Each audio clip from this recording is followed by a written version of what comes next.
Professional বুঝেন মানে, অর্থাৎ এটা তাদের সর্বসময়ের কি কাজ, এবং ওরা স্ট্যান্ড দিয়ে এরপরে বসে। কিন্তু আমরা যারা উপস্থিত হয়েছি আমরা এটা চেষ্টা করি। এই যে ছেলে পেলে প্রত্যেকের হাতে মোবাইল আছে, আমি জানি ব্যক্তিগত, কিন্তু উদ্দেশ্য হলো আমাদের, সেটা আমি সারা বাংলাদেশে বলি যে নগদ শুনবার, চোখের দিকে তাকাইয়া সাংঘাতিক ফায়দা। মানে আপনি 1 লক্ষ ওয়াজ মোবাইলে শোনা, আলেম যেই হোক, আপনার মসজিদের ইমাম সাহেব হোক, সামনাসামনির দিকে তাকাইয়া শোনার মধ্যে বরকত বেশি। আর মোবাইল হাতে ধরে রাখলে এই মনোযোগ হয় না। এই আমি এখানে পড়ছি, আপনাদের শোনাবো, এখানেও একটা আয়াত আছে। আল্লাহ তাআলা বলছেন কোরআনের একাধিক জায়গায়, আল্লাহ তাআলা বলছে 3 জিনিস একত্র করো। 1 কান, 2 চোখ, 3 দিল। এই 3টি যদি একমুখী করতে পারো, এক মন করতে পারো, একাগ্রতা, তো আল্লাহ তাআলা ওয়াদা দিছেন নিশ্চয়ই আমার কোরআনের মধ্যে তার জন্য উপদেশ রয়েছে। ইন্না ফী যালিকা লাযিকরা লিমান কানা লাহু কলবুন আও আলকাস সামআ ওয়া হুয়া শাহীদ। আল্লাহ তাআলা বলে নিশ্চয়ই এই কোরআনের মধ্যে উপদেশ রয়েছে যার দিল আছে, কান আছে এবং সচক্ষে উপস্থিত আছে। তাহলে কি বোঝা গেল? এই 3 অঙ্গ যখন কেউ একসাথ করে শুনে, তাইলে তার হৃদয়ে কথা পৌঁছে, তার অন্তরে কথা বোঝে। মানুষ একদিনে পরিবর্তন হয় না, একদিনে কেউ পরিবর্তন হবে না, কিন্তু আল্লাহর কুদরতে, আল্লাহর দয়ায় ঠিক কখন কার পরিবর্তন আমরা কেউ জানি না। এই জন্য ধারাবাহিক মনোযোগ থাকলে আল্লাহর যখন দয়া হয়, মায়া হয়, তো আল্লাহ তাআলা জিন্দেগি বদলায়, জীবন বদলায়, এতে ফায়দা হয়, এতে উপকার হয়। তাইলে কোরআনুল কারীমের মধ্যে আছে, আল্লাহ তাআলা বলেন ওয়া ইযা কুরিআল কুরআন ফাসতামিউ লাহু ওয়া আনসিতু লাআল্লাকুম তুরহামুন। যখন কোরআন পড়া হয় আল্লাহ তাআলা বলেন তোমরা মনোযোগ দিয়ে শোনো এবং চুপ থাকো, মনোযোগ দিয়ে শোনো এবং চুপ থাকো, লাআল্লাকুম তুরহামুন। আল্লাহর ওয়াদা এটা, যখন তোমরা মনোযোগ দিয়ে শুনবা, চুপ থাকবা, অবশ্যই তোমাদের উপরে রহমত বর্ষিত হবে। সুবহানাল্লাহ। রহমত বর্ষিত হবে মানে কি? এই কথার অর্থ কি? তাফসীরে রুহুল মানিতে আছে, আল্লাহ তাআলা বলেন লাআল্লাকুম তুরহামুন, রহমত বর্ষিত হবে। মানে হলো, তাফসীরে লিখছে আল্লাহ তোমাকে যে কথাগুলো শুনলা ওই কথাগুলোর উপর আমলের তৌফিক দেবে। মোটা দাগে কম বেশি ওয়াজ, বক্তা বলেন আর শ্রোতা বলেন, আমরা মুসলমান। বক্তা আমরা মুসলমান, আপনারাও মুসলমান, আলহামদুলিল্লাহ। কম বেশি কথা মৌলিক ইসলামের সবাই আমরা জানি। 5 ওয়াক্ত নামাজ ফরজ, এটা আমি আজকে নতুন করে বলতে হবে আপনাকে, কথা বলেন না। সুদ খাওয়া হারাম, এটা আপনাকে আমি আজকে নতুন করে বলতে হবে, আপনি আর শুনেন নাই। তাইলে মোটা দাগের শরীয়তের বিধান, হালাল হারাম, মৌলিক বিধানগুলো, সূক্ষ্মগুলো ওলামায়ে কেরাম জানে, কিন্তু মোটা বিধানগুলো সবাই জানে। তাহলে সবাই আমরা কম বেশি জানি, কিন্তু এই ওয়াজের মাকসাদ কি, ওয়াজের অর্থ কি? তাই প্রত্যেক জুমার নামাজে বয়ানের প্রয়োজন কি? তাই আপনারা তো একবার কইয়াই দিছি নামাজ 5 ওয়াক্ত ফরজ, আর বলার দরকার কি? আল্লাহ তাআলা কোরআন কারীমের মধ্যে বলছেন, হে নবী আপনি আমার কথা বারবার বলেন, বারবার বলেন, বারবার বলেন, বারবার বলেন, বারবার বলেন। কেন? ফাইন্নাদ যিকরা তানফাউল মুমিনিন, প্রত্যেকবারের বলার দ্বারা মুমিনের উপকার হবে। কতকাল শুনে নাই, আজ শুনবে, আজ শুনে নাই, কাল শুনবে। 10 বছর ফিরাই দিছে আল্লাহর কথা, হতে পারে মালিক চাইলে 10 বছর পরে আল্লাহর দিকে ফিরে আসবে।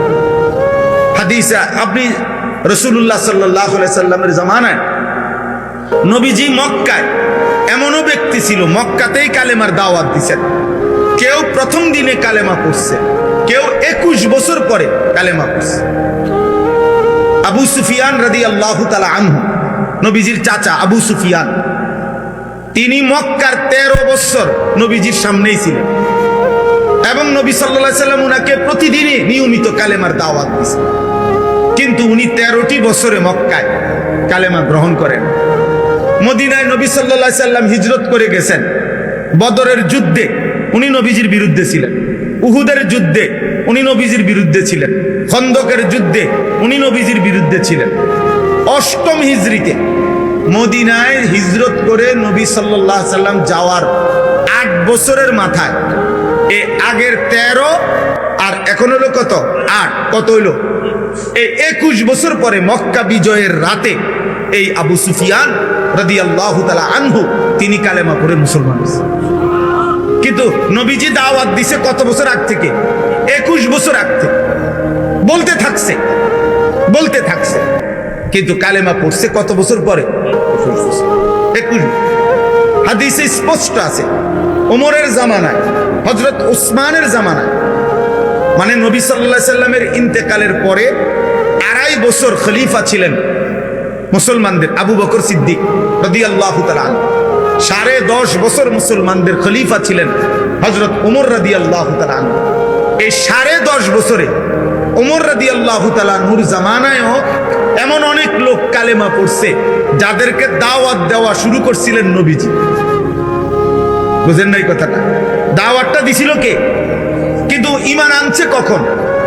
নবী সাল্লাল্লাহু আলাইহি সাল্লামের ইন্তেকালেরও আরো 8 বছর পর, আরো 10 বছর পর।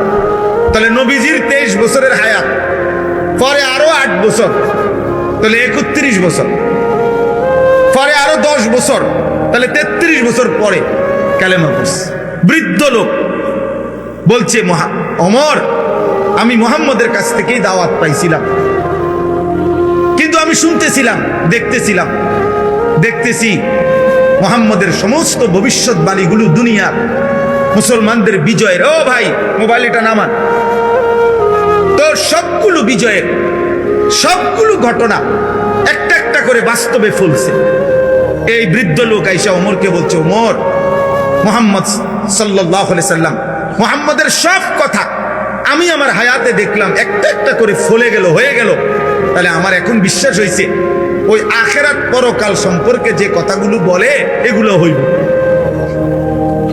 কারণ এটি যেহেতু হয়েছে সব যেমনে কইছে এমনে বুঝা গেছে মৃত্যু এবং পরকাল সম্পর্কে মুহাম্মদ যা বলতেছিল এগুলোও হবে।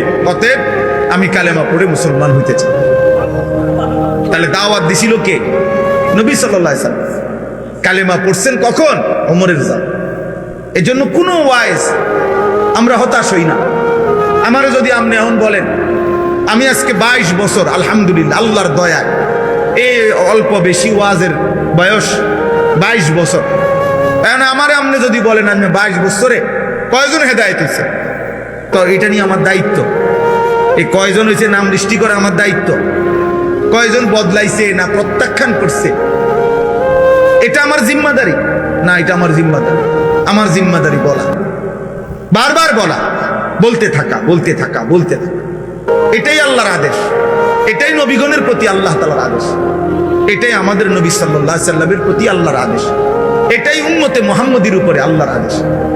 কোরআনুল কারীমের মধ্যে আছে আল্লাহ তাআলা বলছেন, এই আমি যেই সূরাটা পড়ছি এই সূরাটা হলো 12 নম্বর পারা 11 নম্বর সূরা, সূরা হুদ। এই সূরার 18 নম্বর আয়াত থেকে 24 নম্বর আয়াত, 18, 19, 20, 21, 22, 23, 24, মোট 7টা আয়াত আমি তেলাওয়াত করছি। তো এই সূরার মধ্যে আল্লাহ তাআলা কোরআনুল কারীমের মধ্যে সবচেয়ে বেশি আযাবের বর্ণনা এই সূরার, পুরা কোরআনে সবচেয়ে বেশি আল্লাহর আযাবের বর্ণনা এই সূরার মধ্যে আছে কোরআন শরীফ।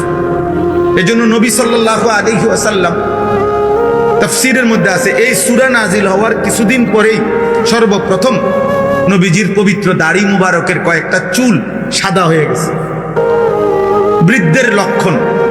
তো আবু বকর সিদ্দিক রাদিয়াল্লাহু তাআলা আনহু বললেন, ইয়া রাসূলুল্লাহ কদ শাইয়াবতা, আপনি দেখি বুড়ো হয়ে যাচ্ছেন, আপনার দাড়ি পাকা শুরু হয়ে গেছে। এই তখন হাদিসে আছে, তাফসীরে আছে, নবী সাল্লাল্লাহু আলাইহি ওয়াসাল্লাম বললেন, শাইয়াবাতনি হুদ, আবু বকর সূরা হুদ এই সূরাটা আমারে বুড়া বানায় ফেলছে। আমারে কি বানায় ফেলছে? বুড়া বানায়। মানে কি? মানে হলো আবু বকর এই সূরাতে আমার আল্লাহ আযাবের এমন বর্ণনা দিছে, এই বর্ণনা শোনার পর থেকে আমার কলিজার মধ্যে ভয় ঢুকে গেছে। আহা, এই পাপগুলো যদি আমার উম্মত করে, আমার উম্মতের উপরে কি হবে? আমার উম্মতের পেরেশানি, আমার উম্মতের নাফরমানিতে আমার আল্লাহ যদি আযাব দেয়, আমার উম্মত তো ধ্বংস হয়ে যাবে। এই চিন্তা, টেনশনে, মানুষের অনেক সময় টেনশনে চুলদারি কি মানুষে কয় যে এই মাসখানিক হুজুর ভাই এমন পেরেশানি ছিল, অর্ধেক চুল ফাইকা গেছে। কথা বুঝছেন কেন? আমার ওই দিন একজনে বলতেছে, হুজুর একটা বিল্ডিং করতে গিয়া চুল সব ফাঁকা ধরে গেছে। এই কয়দিন আগে বলতেছে দোয়া চাইছে, একটা বিল্ডিং এর কয় মিস্ত্রির লগে যুদ্ধ করতে করতে এমনি কইলে হেমনে, হেমনে কইলে এমনি, স্বাভাবিক কয় যে একের চুল পাইকা গেছে। তাইলে আযাবের বর্ণনা শুনে উম্মতের পেরেশানিতে নবী সাল্লাল্লাহু আলাইহি সাল্লামের দাড়ি মোবারকের চুল পাকা শুরু হয়ে গেছে। তো এখানে একটা কথা আছে, এখানে মোট 5টি জাতি আল্লাহর আযাবে আল্লাহ ধ্বংস করে দিছে পূর্ববর্তী নবীদের আমলে। এই ঘটনাগুলো 5টা জাতির ঘটনা পরপর এই এক সূরাতে ধারাবাহিকভাবে আল্লাহ উল্লেখ করেছে। 5টি জাতি, 5 জন নবীর কওম। 1 নূহ আলাইহিস সালাম, 2 হুদ আলাইহিস সালাম, 3 সালেহ আলাইহিস সালাম, 4 লূত আলাইহিস সালাম, 5 শুআয়ব আলাইহিস সালাম।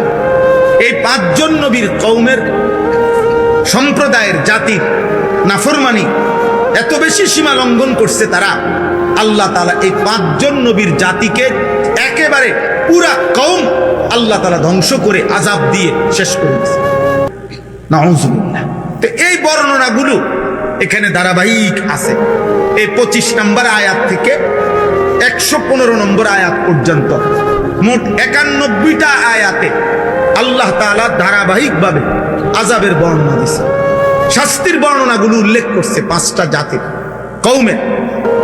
এরপরে দেখেন সর্বশেষ সমস্ত বর্ণনা আযাবের শেষ করে আল্লাহ তাআলা একটা কথা নবীজিকে শুনাইছেন যে, হে বন্ধু, এই যে পূর্ববর্তী 5টি জাতিকে আমি শেষ করে দিলাম আযাব দিয়ে। কেন? চূড়ান্ত আযাব দিয়ে, একের কোলের বাচ্চা, দুধের বাচ্চা, নারী, পুরুষ, জওয়ান, বুড়া, পুরা জাতি একসাথে শেষ করে দিছি। কেন দিলাম? ছোট বাচ্চাও ছিল, কোলের বাচ্চাও ছিল, সব শেষ করে দিছে আল্লাহ। কেন? প্রশ্ন হলো কেন? তো আল্লাহ তাআলা এখানে উল্লেখ করছে, বন্ধু, নাফরমানি শেষ, পাপ তো করতেছিল তারা, আমার অবাধ্যতা তো তারা করতেছিল, কিন্তু তাদের সীমা লঙ্ঘন হলো এই যে তারা পাপ করতে করতে এই পর্যায়ে পৌঁছে যে একটা সময় আইসা পুরা জাতির মধ্যে আর কেউ কাউকে গুনাহ থেকে ফিরায় না, সংশোধনের আর কেউ চেষ্টা করছে না। জওয়ান, বুড়া, নারী, পুরুষ প্রত্যেকেই নিজের জায়গায় গুনাহ আর উল্লাসের মধ্যে লিপ্ত। কেউ যে কাউকে ফিরাবে, বাপে পুতেরে বলে না, মা জিরে বলে না, দাদা নাতিরে বলে না, সমাজের মুরব্বীরা ছোট বাচ্চাদেরকে বলে না, অভিভাবক অধীনস্থকে বলে না। এই কথা স্পষ্ট কোরআনে আল্লাহ উল্লেখ করছে। বন্ধু, যেদিন আমি দেখলাম যে সবাই পাপে ডুবে গেছে, কেউ আর আমি আল্লাহর কথা বলতেছে না, ফিরাইতে চাইতেছে না, কাউকে জাহান্নাম থেকে বাঁচাইতে চাইতেছে না, তো আমি আল্লাহর আযাব তখন পুরা জাতি ধ্বংস করে শেষ করে দিয়েছে। এখানে একটা কথা আছে, আল্লাহ তাআলা বলছে, কোন জাতি, কোন সম্প্রদায় পাপ যতই করুক, যদি বন্ধু আপনার কাছে ওয়াদা দিলাম কিয়ামত পর্যন্ত নিজেদের মধ্যে যদি সংশোধনের চেষ্টা চালু রাখে, কম হোক, কিন্তু তাদের মধ্যে যদি ফিরাইবার চেষ্টা থাকে গুনাহ থেকে, নাফরমানি থেকে, আল্লাহর অবাধ্যতা থেকে, তাহলে আমি আল্লাহ ওয়াদা দিলাম পাপের পরিমাণ যতই হোক পুরা জাতি দুনিয়াতে আযাব দিয়ে ধ্বংস করব। কিসের ভিত্তিতে বলেন? একজন আরেকজনকে ফেরাইবার কি চেষ্টা, ইসলাহের ভিত্তিতে, সংশোধনের চেষ্টার ভিত্তিতে, সংশোধনের চেষ্টা, এটা অব্যাহত থাকা, ধারাবাহিক থাকা। এই জন্য ফিরবে না না ফিরবে এটা জানার বিষয় না, জানার বিষয় হলো ফেরানোর চেষ্টা আছে কি। কথা বুঝছেন? একটা ফ্যামিলির বয়স্ক লোকটা বাইচা আছে, কিন্তু উনার ঘরের ফ্যামিলি 8 জন। উনি দেখতেছে একজনও ফজরের নামাজ পড়ে না। আপনি এটা কিভাবে মেনে নিচ্ছেন? আপনি এটা কেন মেনে নিলেন? যে হুজুর বলছি, আজ যে বহুদিন বলছি, শুনে না। তো শুনে না বলার পরে আপনি থেমে গেলেন, আর বলতেছেন না। এই অনুমতি আপনাদের কে দিল যে আর কইতে হবে না? বুঝেন নাই কথাটা? হযরতে নূহ আলাইহিস সালাম 950 বছর কালেমার দাওয়াত দেওয়ার পরেও, 950 বছর কি মামুলি কথা? 950 বছর একটানা একটি মানুষ, একজন নবী এভাবে দিবা নিশি মানুষকে বলার পরেও যেদিন নৌকা ছাইরা দেয়, কোরআন শরীফে এই সূরাতে আছে ওয়াফারাত নূর, উনি দেখতেছে দূরে পানি উঠে গেছে, তুফান শুরু হয়ে গেছে, বন্যা শুরু হয়ে গেছে, নাফরমান ডুবা শুরু হয়ে গেছে। এরপরেও শেষ মিনিট পর্যন্ত ওনার ছেলে কেনান, এই কাফের ছেলেটাকে জাহান্নাম থেকে বাঁচাইবার জন্য ইমানের দাওয়াত দিতেই থাকছে। আল্লাহ কোরআনে বলেন ওয়াহালা বাইনাহুমাল মাউজ ফাকানা মিনাল মুগরাকিন। নূহ তার কালেমার দাওয়াত দিচ্ছিল। এই অবস্থায় চূড়ান্ত লাস্ট মুহূর্তে ছেলেটার পিঠে একটা ঢেউ আইসা ধাক্কা দিল, আর ছেলেটা ডুবে গেল। কিন্তু ওই পর্যন্ত তিনি আল্লাহর দিকে দাওয়াত দিয়েছেন। তাইলে মৃত্যুর মুহূর্ত পর্যন্ত, শেষ নিঃশ্বাস পর্যন্ত আল্লাহর দিকে ডাকা বন্ধ করছে? কথা বলেন না কেন? কিন্তু ছেলেটা শেষ পর্যন্ত ঈমান আনছে। তাইলে নূহ নবী শেষ পর্যন্ত বলছে? কথা বলেন না? ছেলেটা শেষ পর্যন্ত ঈমান আনছে। তাহলে শেষ পর্যন্ত ঈমান না আনুক, আপনার মৃত্যুর দিন পর্যন্ত আপনার ছেলে নামাজ না পড়ুক, আপনার স্ত্রী বেপরদা চলুক, কিন্তু দেখার বিষয় আপনি বলছেন না। আপনি বলা বন্ধ করতে পারতেন না। আপনার বলা বন্ধ করার কি নাই? অনুমতি। ওমা কানা রাব্বুকা লিইহলিকাল কুরা বিযুলমিন ওয়া হুম মুসলিহুন। আল্লাহ বলেন, যদি তোমাদের সম্প্রদায়ের মধ্যে ইসলাহের চেষ্টা থাকে, একজন আরেকজনকে ফিরাইবার চেষ্টা যদি করতে থাকো তোমরা, তো আমি আল্লাহ ওয়াদা দিলাম পাপের পরিমাণ যতই হোক আমি পুরা জাতি একসাথে শেষ করব। এটা আল্লাহর ওয়াদা, এটা আল্লাহর ওয়াদা।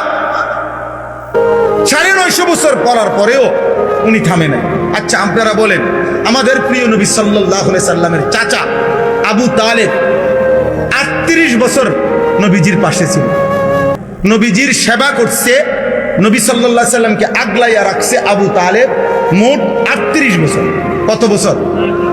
12 বছর বয়সে নবী সাল্লাল্লাহু আলাইহি সাল্লামের দাদা যখন ইন্তেকাল করে, এই 12 বছর বয়সে দাদা আব্দুল মুত্তালিব নবী সাল্লাল্লাহু আলাইহি সাল্লামকে আবু তালেবের হাতে তুলে দিয়ে গেছে, ছেলের কাছে ভাতিজাকে দিয়ে গেছে, বলছে আমার নাতি নবী সাল্লাল্লাহু আলাইহি সাল্লামের আব্বা জান তো ইন্তেকালই করছে, তো এই আবু তালেব দিয়ে গেছে দাদা আবু তালেবের হাতে। আর আমাদের নবী সাল্লাল্লাহু আলাইহি সাল্লামের বয়স যখন 50 বরাবর, তখন আবু তালেব ইন্তেকাল করছে। তাহলে 12 বছর থেকে 50 বছর, এই কয় বছর হয়? 38 বছর। 12 থেকে 50 হলো কত? 38 বছর। আচ্ছা, এই 38 বছরের মধ্যে নবীজি যে কালেমার দাওয়াত দিছে, এই সময়সীমা হলো 10 বছর। কারণ নবীজির বয়স হলো 50, তখন মারা গেছে আবু তালেব। তাইলে নবীজিকে ইসলামের দাওয়াত অবস্থায় পাইছে কয় বছর? কেমনে বুঝলেন? ওই 40 থেকে কত? 50। কারণ তিনি দাওয়াত দেওয়া শুরু করছে মানুষকে কত বছর বয়সে? 40 বছরে। তাইলে আবু তালেবকে নবীজি কালেমার দাওয়াত দিছে 10 বছর। কত বছর? একটানা 10টি বছর বলার পরেও বুখারী শরীফের রওয়ায়াত একেবারে স্পষ্ট, লাম্মা হাদারাতিল ওয়াফাত, আবু তালেবের যখন মৃত্যুর মুখে মুমূর্ষ, শেষ নিঃশ্বাস যাবে, এই সেকেন্ড পর্যন্ত খোদার কসম আল্লাহ নবী সাল্লাল্লাহু আলাইহি সাল্লাম উনাকে কালেমার দাওয়াত দিয়েছে। কুল লা ইলাহা ইল্লাল্লাহ কালিমাতান আশহাদু লাকা বিহা ইনদাল্লাহ। বলছে চাচা, শেষবারের মতো বলতেছি, একটা বার শুধু আপনি লা ইলাহা ইল্লাল্লাহর কালেমাটা একটাবার পড়েন চাচা, একবার জলদি বলেন, আমি এই একবারের বলা আপনার ইমানের কালেমা দিয়ে আখেরাতে আল্লাহর সামনে হাসরের ময়দানে আমি আপনার পক্ষে সাক্ষ্য দেব যে আমার চাচা ইমান আনছে। কিন্তু আবু তালেব, হাদিসে আছে, ফালাম ইয়াজাল রাসূলুল্লাহ সাল্লাল্লাহু আলাইহি ওয়াসাল্লাম, নবীজি বারবার বলতেছিলেন ওয়ায়ুঈদুহুম তিলকাল মাকালা। আর পাশে দুইজন কাফের, একজন আবু জাহল, আরেকজন হলো উমাইয়া ইবনে খালফ, এই দুই বেঈমান পাশে বৈশা বারবার বলতেছিল, আবু তালেব কালেমা বলিস না, তুই আমাদের সাথে আজীবনের সঙ্গী, তুই বলিস না, তুই আমাদের বংশে বেইজ্জতি করিস না। এইভাবে একদিকে এই দুই বেঈমান নিষেধ করতেছে, এদিকে নবী সাল্লাল্লাহু আলাইহি সাল্লাম শেষ নিঃশ্বাস পর্যন্ত বলছে। এখন আপনি এখানে বলেন, আপনারাই বলেন, আবু তালেব কালেমা পড়ছে?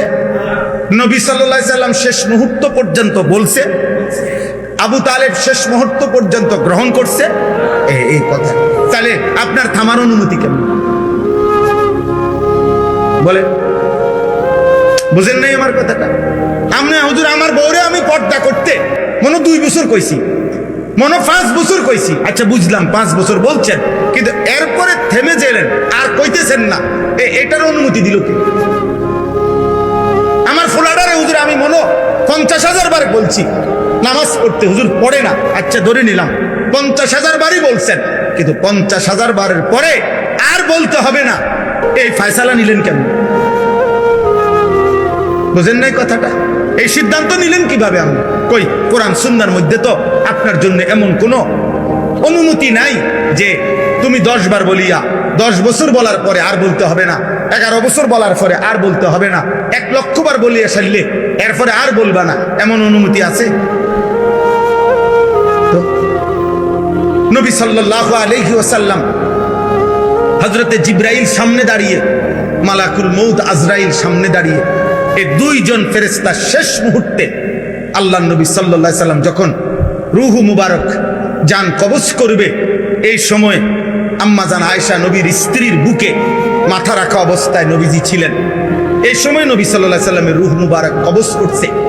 তো এই সময় নবীজি বললেন, আয়েশা আমি চলে যাচ্ছি আমার আল্লাহর কাছে, তবে যাওয়ার মুহূর্তে আমার উম্মতের জন্য আমার আখিরি ওসিয়ত আমি তোমার মাধ্যমে বলে গেলাম, আসসালাত আসসালাত আসসালাত। আমার উম্মতকে শেষবারের মতো বইল যে তোমাদের নবী শেষবারের মতো বলে গেছে, নামাজ নামাজ নামাজ। তাহলে নবী সাল্লাল্লাহু আলাইহি ওয়াসাল্লাম উম্মতকে বলা বন্ধ করে দিছে কোন দিন? ইন্তেকালের 3 মাস আগে। কথাটা থেমে গেছে তিনি, তাহলে আপনি থামলেন কেন? আপনি কেমনে বললেন এই অজাতে আর মানুষ হইতো না? আপনি বলেন, আপনি কেমনে বুঝে ফেললেন যে এই সমাজের ছেলেরা বদলাবে না? আপনি কেমনে বুঝলেন? এই পৃথিবীতে 100 খুনের আসামি, 100 খুনের ডাকাত, সে আল্লাহর ওলি হয় নাই? এই পৃথিবীতে বেশ্যা নারী, সে আল্লাহর ওলি হয় নাই? তো আপনার ফুটকি এত খারাপ হয়ে গেছে? ভাই কি 100 মার্ডার করে ফেলছে?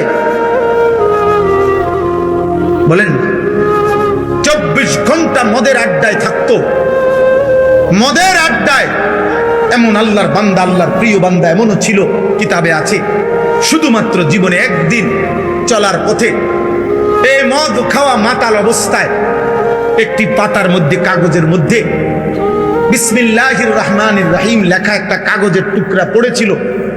ওই সময় এটা তুলে নিয়া এটারে পরিষ্কার করে মুছা ঘরের উঁচু জায়গার মধ্যে নিয়ে রাখছে, একটা হেফাজত করছে এই কাগজটা। আল্লাহ তাআলা এই বরকতে ওনার তওবা নসিব করে ওনার জামানার আউলিয়া বানায় ফেলছে।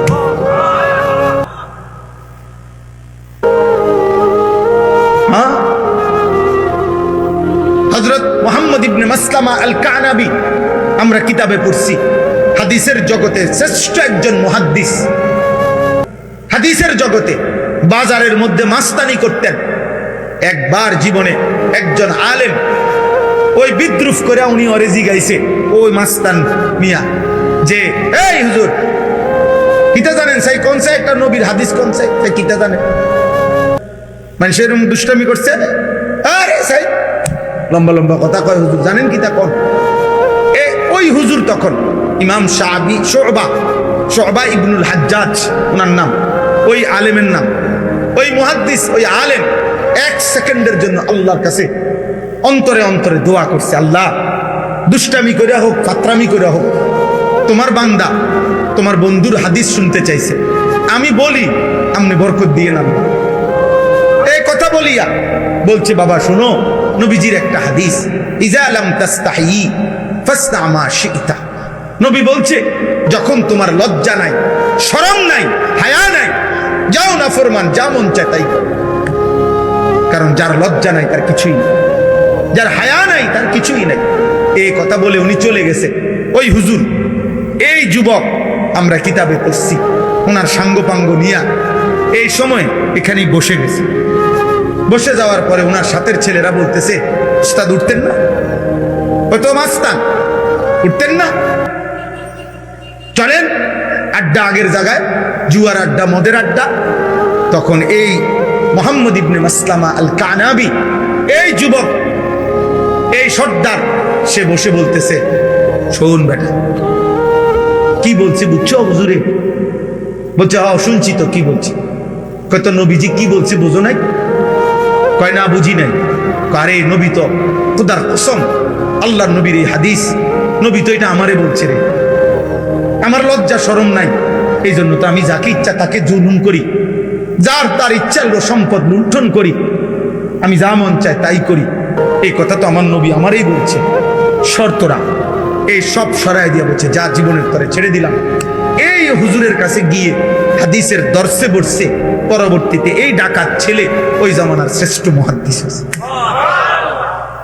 ওনার নাম এখন হাদিসের কিতাব আছে, হাদ্দাসানা মুহাম্মদ ইবনে মাসলামা আল কানাবি। আমরা হাদিস আবু দাউদ শরীফে বহু হাদিস আছে, এই ওনার নাম ইমাম আবু দাউদের উস্তাদ। কিন্তু একসময় জামানার ডাকাত ছিল। তাইলে সংশোধনের সম্ভাবনা, আপনি আমি সিদ্ধান্ত দিতে পারেন না, মানে আপনি আমি এ কথা বলার অধিকার নাই, আর হইতো না। বুঝেন নাই আপনি কথাটা? আল্লাহ তাআলা হাদিসে আছে, নবীজি বলছেন, 90 বছরের বুড়া, 90 বছরের বুড়া কোনদিন রাত গভীরে যদি, 90 বছরের নাফরমান বুড়াও যদি গভীর রাতে একাকী চোখের পানি ফেলে পিছনের জিন্দিগির গুনাহ ছেড়ে দিয়ে আল্লাহর কাছে কায়মন বাক্যে তওবা করে মাফ চায়, নবীকে আল্লাহ ওয়াদা দিছে, বন্ধু 3টা শর্ত যদি আমি পাই, 1 গুনাহ ছেড়ে দিছে, 2 আর করবে না ওয়াদা দিছে, 3 লজ্জিত আর অনুতপ্ত হয়ে আমার কাছে মাফ চাইছে। বন্ধু আমি খোদার কসম, আমি আল্লাহর জাতের কসম, আমি 90 বছরের টানা গুনাহ নাফরমান, আমি তারও মাফ করব। শর্ত হইল এই 3টা হইতে হবে, সে গুনাহ ছেড়ে দিতে হবে, আর করবে না, ওয়াদা দিতে হবে, লজ্জিত হয়ে আমার কাছে মাফ চাইতে। তাহলে যে মালিক 90 বছরের গুনাহ মাফ করে দিতে প্রস্তুত আছে, সেই মালিকের থেকে আপনি কাউকে নিরাশ করে দিবেন কেন? বুঝেন নাই কথা? আপনি তাকে না, তারে দিয়ে আর হইতো না, কিতা হইতো না, আপনি কেমনে বুঝলেন? আপনি কেমনে বুঝলেন তারে দিয়ে হইতো না? এই ব্যাটারি দিয়ে হইতো না কেন? এই জন্য আমি আজকেও বুঝাইছি এক ভাইকে, যে ভাইয়া সবার আগে মনে রাখবেন, আপনি এই মহিলারে বদলাইয়া যে মহিলা নিবেন, ওইটাও মহিলাই। এই জন্য প্রত্যেক পুরুষের বাবা, আমি প্রসঙ্গক্রমে বলতেছি, স্ত্রীর যেই কোনো রকমের অন্যায় আচরণে আপনার যত পেরেশানি হোক, সমাধান প্রথমেই আপনি তালাকের কাছে যাইয়েন না, সমাধান আপনি কইয়া যাইয়েন না 1 তালাক 2 তালাক, এই সমাধানে যাইয়েন না। আপনি সংশোধনের যত চেষ্টা কোরআনে আছে, রসুলের হাদিসে আছে, উলামায়ে কেরামের কিতাবে আছে, আপনি আবার বুঝেন, আবার বুঝেন, আবার বুঝেন, আলেমে দিন থেকে বুঝতে চেষ্টা করেন, বুঝতে চেষ্টা করেন। কিন্তু আগে কেউ বুঝতে চায় না, সবাই বুঝতে আসে দিয়ে সেরা। বুঝেন না আপনি কথাটা? 3 তালাক না, 30টা দিয়া, এক লগে কতক্ষণ তালাক দিয়া, এরপরে আইয়ে বুঝতে। এখন কি করা হবে? এখন কি করা? এখন বই বইয়ে বন খাইবেন, বুঝেন? অন চা দিয়ে ভিজাইয়া বন খাইবেন। তালাক তো দিছে নি, সারছে তো, আর কি মাথা ঠিক ছিল না। এত বড় মিথ্যাবাদী, মাথা ঠিক ছিল না। মানুষের পাগল যারা, পাবনা যারা পাগল, যার মাথা ঠিক নাই, তে বুঝি হেনে বইয়ে বইয়ে 1 তালাক 2 তালাক কয়। তো তাহলে মাথা ঠিক ছিল না কি তা বলে? এটা কোনো যুক্তি হইল? আপনি বুঝেন নাই এটা? আপনি বুঝেন না মহিলারে 1 তালাক 2 তালাক 3 তালাক বললে মহিলার তালাক হয়? আপনি এটা জানেন না বুঝি? না জানলে আপনি এটা কই